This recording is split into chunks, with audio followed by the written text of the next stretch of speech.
अगर आज बिहार में सोने और चांदी के भाव की बात की जाए तो सोने का 10 ग्राम का भाव 74,400 जो कि 24 कैरेट का पहुंच चुका है। वहीं अगर चांदी की बात की जाए तो 91,500 रुपए प्रति किलोग्राम पर चांदी पहुंच चुकी है।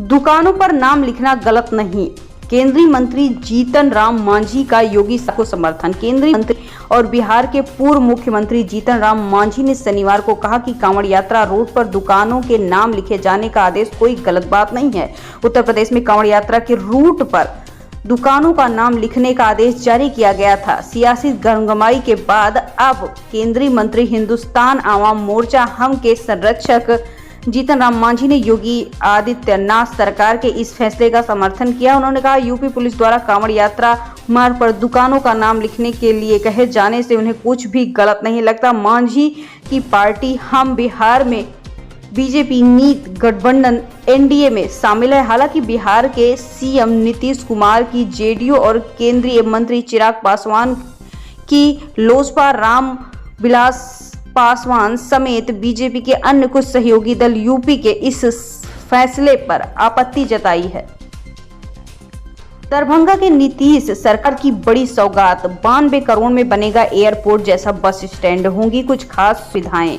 बिहार के दरभंगा में एयरपोर्ट जैसी सुविधा देने वाला बस स्टैंड बनेगा। दरभंगा के दिल्ली मोड़ स्थित बस स्टैंड में 92 करोड़ रुपए की लागत से मॉडर्न बस स्टैंड के रूप में डेवलप किया जा रहा है। इस नए बस स्टैंड में यात्रियों को सभी प्रकार की आधुनिक सुविधाएं मिलेंगी। ये जानकारी शनिवार को नगर विधायक संजय सवारगी ने दी। उन्होंने कहा है कि पुराने स्टैंड का स्वरूप बदलकर 6.2 एकड़ में नए बस स्टैंड का निर्माण किया जाएगा। बिहार के 12 पुल खतरनाक, जांच में चौंकने वाली रिपोर्ट, मंत्री विजय सिन्हा ने दिए निर्देश। सर्वे का कार्य पूरा हो जाने पर राज्य के जर्जर पुलों की पहचान हो सकती है। जो खस्ता हालत में है उनके लिए पथ निर्माण का भी मरम्मत जारी है। बिहार में एक के बाद एक करके दर्जन भर से ज्यादा पुल माह के भीतर ध्वस्त हो गए हैं। इससे सरकार की जमकर किरकिरी हो रही है। लालू, तेजस्वी समेत सभी विपक्षी नेताओं ने सरकार पर हमला कर दिया है। पुलिस हादसे को लेकर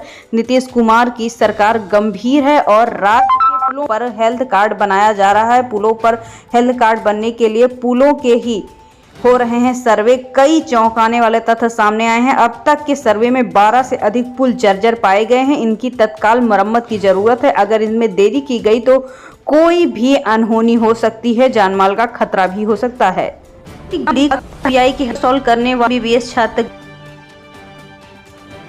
के बाद बिहार में राजनीति ने कहा, जल्द ही टूटेगा गठबंधन।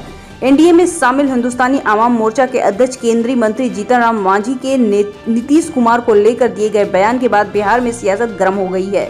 एक कार्यक्रम के दौरान जीतन राम मांझी ने कहा कि जब वो महागठबंधन में थे तो नीतीश कुमार ने उन्हें अपनी पार्टी का विलय करने के लिए कहा था। मांझी ने कहा कि इससे इनकार करने पर उन्हें गठबंधन के बाहर जाने का फरमान दे दिया गया है और कहा गया है कि वो पार्टी कैसे चलाएंगे, इसके लिए पैसे और लोगों की जरूरत होगी। मांझी ने इसके बाद कहा कि अब उनकी पार्टी ना सिर्फ चल रही है बल्कि दौड़ रही है और अपने बेटे के साथ ही वो भी केंद्रीय मंत्री बन चुके हैं।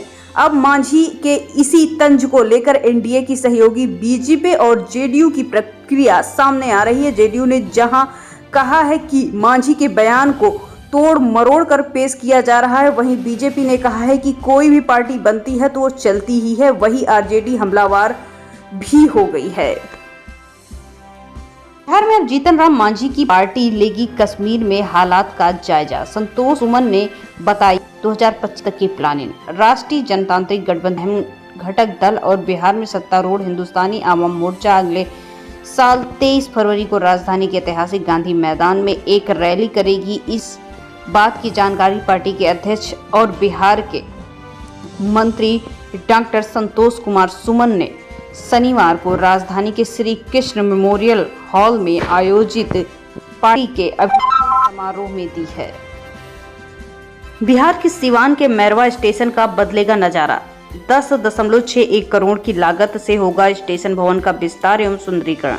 अमृत स्टेशन योजना के तहत सीवान के मैरवा रेलवे स्टेशन को 10.61 करोड़ की लागत से पुनर्विकसित किया जा रहा है। योजना के अंतर्गत मैरवा रेलवे स्टेशन पर किए जा रहे उन्नयन एवं सुधार कार्यों में स्टेशन भवन पर विस्तार एवं पोर्च का निर्माण कर सुंदरीकरण किया जाएगा।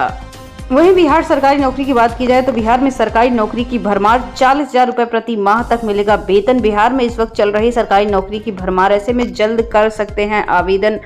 अंतिम तिथि भी बेहद करीब आ चुकी है।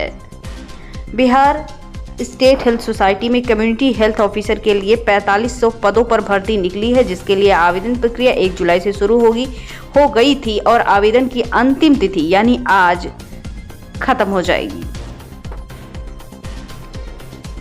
बिहार वेदर की बात की जाए तो बिहार में कमजोर मानसून के मजबूत होने का इंतजार। जाने पटना में बारिश कब होगी। पटना मौसम विज्ञान केंद्र के अनुसार यानी आज रविवार 21 जुलाई को पटना, गया, जहानाबाद, नालंदा, नवादा, शेखपुरा, लखीसराय, बेगूसराय, भागलपुर, बांका, जमुई, मुंगेर और खगड़िया में बारिश के कोई भी आसार नहीं नजर आ रहे हैं। बिहार में कमजोर पड़े मानसून के मद्देनजर रखते हुए मजबूत होने का इंतजार है। हफ्ते से लोग गर्मी और उमस से परेशान हैं, खासकर दक्षिण बिहार का सबसे बुरा हाल है। पटना मौसम विज्ञान के अनुसार आज यानी 21 जुलाई को पटना, गया, जहानाबाद, नालंदा, शेखपुरा, लखीसराय, बेगूसराय हर जगह बारिश न होने के ही आसार दिखाई दे रहे हैं। वहीं पारा 38 डिग्री तो कहीं 35 डिग्री तो कहीं 34 डिग्री पहुंच चुका है। बिहार में टीचर ट्रांसफर हो रहे हैं। बिहार में पहले होंगे इन शिक्षकों के तबादले। शिक्षा विभाग की बैठक में कई फैसले हुए। बैठक में जिन बातों पर सहमति बनी उनमें मुख्य रूप से शिक्षकों के स्थानांतरण यानी ट्रांसफर की समेकित नीति और पहले सक्षमता पर शिक्षक की पोस्टिंग करना शामिल है। कांवड़ यात्रा कंट्रोवर्सी की बात की जाए तो बीजेपी ने बिहार में भी नेम प्लेट लगाने की मांग। जाने जेडीयू ने क्या दी प्रतिक्रिया। भाजपा के प्रवक्ता प्रेम रंजन पटेल ने कहा कि कांवड़ यात्रा के दौरान बिहार में भी दुकानदारों को अपना नाम प्लेट पे लगाना चाहिए, नेम प्लेट लगानी चाहिए। भाजपा की इस मांग पर जेडीयू प्रवक्ता राजीव रंजन ने कहा कि ऐसा करना सामाजिक सौहार्द को क्षति पहुंचाएगा और साफ साफ इनकार कर दिया।